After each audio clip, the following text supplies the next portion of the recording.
Habari mpenzi mtazamaji wa The Expo TV.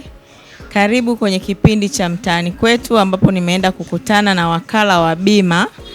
Kama mnavyojua tuna jukwaa letu la The Expo ambalo linatarajia kufanyika tarehe 20 mwezi wa 5. Hivyo basi nimeona nikutane na bidada anaitwa Aneti, ni wakala mkubwa kabisa, wakala mzoefu wa bima. Atakuja kutueleza pale The Expo atakuja kufanya nini, lakini pia atakuja kutueleza umuhimu wa The Expo. Karibu dada Aneti, habari? Salama, mzima Amida. Mimi niko poa kabisa na kuona unapendeza. Ni mambo yetu ya bima ni kabisa, mjucha inanifanya nipendeze, nashukuru Mungu. Umesikia tamasha la The Expo au tuseme umesikia jukwaa la The Expo ambalo linakuja kufanyika Mbagala za KM tarehe 20? Nimelisikia hivi karibuni na ninashukuru kwa huyu mwandaji wa The Expo kwa haya maono, maana ametufanya limekuwa jukwaa kubwa ambalo litawajumuisha wadau wote, kuanzia watumiaji wa bidhaa zetu ambao ni wananchi wa kawaida tunawapa service, mabroker, maagents na makampuni, na ukiachia tu makampuni yanayotoa huduma ya bima, itajumuisha pia na taasisi za watu binafsi ambao ni mahospitali, wafamasia pamoja na taasisi nyingine za serikali. Wewe kama wakala umejiandaaje kuhudhuria kwenye hilo jukwaa la The Expo? Nadhani ni wakati mzuri zaidi au ni nafasi pana ambayo tumeipata ya kwenda kujiuza kwamba tunafanya nini kwenye industry. Mimi nikiwa kama mwakilishi wa mwisho katika hierarchy ya mambo ya masuala ya bima, wakala, ina maana mimi ndo naikutana na mtumiaji wa moja kwa moja ambaye anatumia services zetu. Kwa ni wakati mzuri wa kujenga mahusiano ya moja kwa moja na kupanua uelewaji wa masuala ya bima. Kwa sababu kiukweli katika vitu ambavyo vimeturudisha nyuma katika sekta ya bima, watu wana uelewa mdogo wa masuala ya bima. Kwa hiyo kule tutaenda kujua masuala ya afya, tutaenda kujua masuala ya bima za nyumba, tutaenda kujua bima za miradi, kila kitu ambacho tunahitaji kukisikia kwa wepesi, kwa lugha nyepesi, sio ya kitaalamu sana.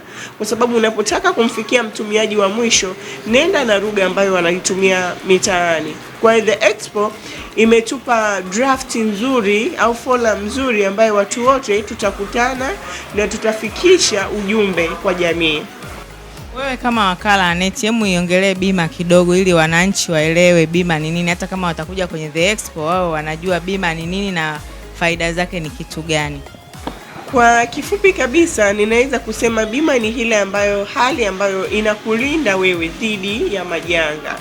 Kwa maana kwamba hujui kesho itakuwaje. Aidha iwe ni upande wa afya, sawa? Ndio maana tunakata bima za afya, au uwe ni upande wa bima wa vyombo vya moto au vya miradi. Unaambiwa huu mradi utakosti labda gharama za kiasi fulani, sawa? Lakini kuna vitu ambavyo ili mpaka ule mradi ukamilike, kuna vitu ambavyo vinakuwa included. Yamkini kuna majanga ambayo watu watapata ajali kazini wakati mradi unaenda kufanyika, sivyo? Kuna watu watapata disability pale, tukizungumzia ulemavu wa kudumu.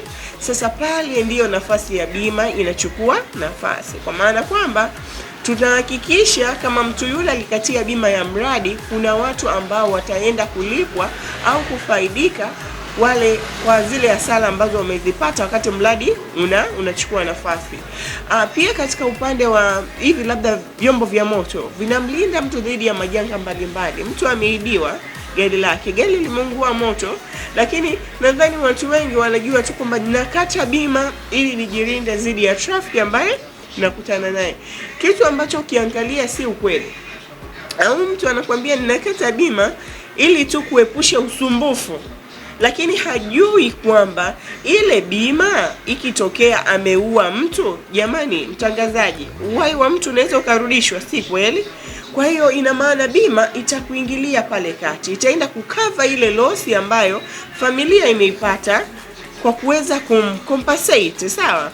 Kwa hiyo bima jamani ina faida nyingi. Haya, umeumwa labda katika upande wa bima, lakini ulijidhatiti labda kwa kumkatia mtoto wako bima ya afya au mkeo au wazazi wako.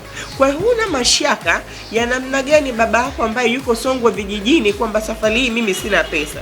una uhakika kabisa kwamba mzazi wangu atatibiwa, na ikishindikana imeshindikana, watampa rufaa kwenda hospitali fulani, na kipindi hiko hautakuwa unaumiza kichwa kwamba nitafuta hela ya matibabu na nitafuta hela ya nauli. Umeona Hamida hiyo?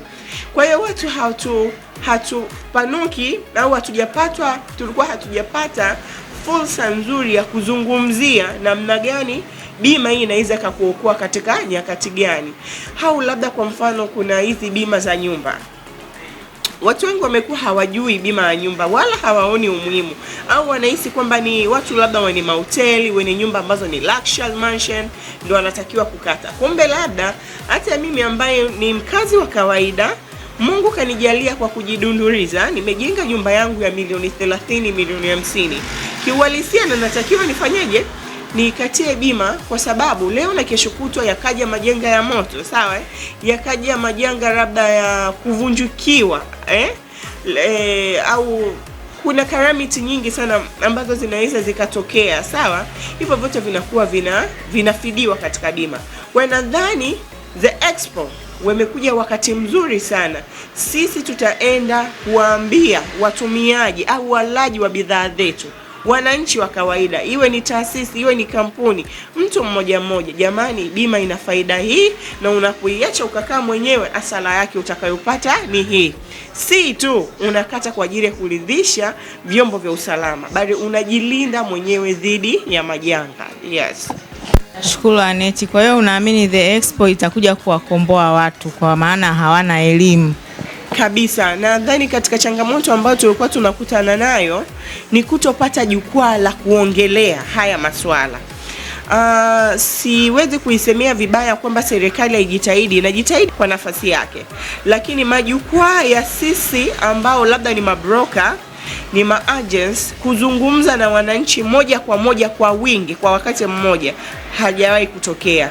Kwa mfano, zinapokuja labda siku ya Bima Day, ni siku ambayo ni moja tu alafu imepita, haitufanyi tukutane watu wengi, au tunasubiria mpaka kipindi cha Sabasaba. Lakini Expo ile tarehe 20 mwezi wa 5 itafanyika siku 3, na mbali ya hapo ningeomba hata mkurugenzi wa The Expo aangalie kupanuka, tufike mikoa tofauti Tanzania hii, tukizunguka kwa umoja hivi, na akitumia makampuni na mabroker na maagents kama sisi, nadhani tutafikia watu wengi sana, na hata fursa za kibiashara. Tuna vijana wamemaliza chuo hawana nafasi, lakini unapopata banda ukapata nafasi ya kukutana ukawaelezea watu nini ambacho bima inatoa, fursa za kibiashara pia au za kazi zitatangazwa pale. Kwa hiyo wewe kama wakala unajiita wakala nani vile? Ninajiita Amjucha Insurance Agent, napatikana Kawe. Kwa hiyo wewe kama Amjucha wakala utakuwepo pale Mbagala za KM tu, utawaambia nini wananchi hapa ili waamini kweli utakuwepo pale Mbagala za KM kwenye The Expo? Mimi niwaambie tu wasikose jamani. Tumepata jukwaa bora, zuri, ambalo linamgusa kuanzia mtu wa kwanza mpaka wa mwisho. Na hiki ndio kitu kikubwa ambacho tulikuwa tunakimisi kwenye hii industry ya bima. Wapi pa kuzungumzia? Wapi pa kumuona mteja wetu? Kwa hiyo jamani, msikose, mimi nitakuwepo Amjucha na banda langu pale pembeni kumshika mtu mmoja mmoja kuhakikisha. Na hata tukuta na matisheti yetu, tuwaombe endapo upo Dar es Salaam hii kwa ujumla, au umetokea hizo ndani ya tarehe 20 ya mwezi wa 5 imekukuta ndani ya Dar es Salaam, basi usikose. Karibu sana, ufike na tutakuhudumia. Asante wakala wa Amjucha. Karibu tena The Expo. The Expo, Tanzania Health and Insurance Expo.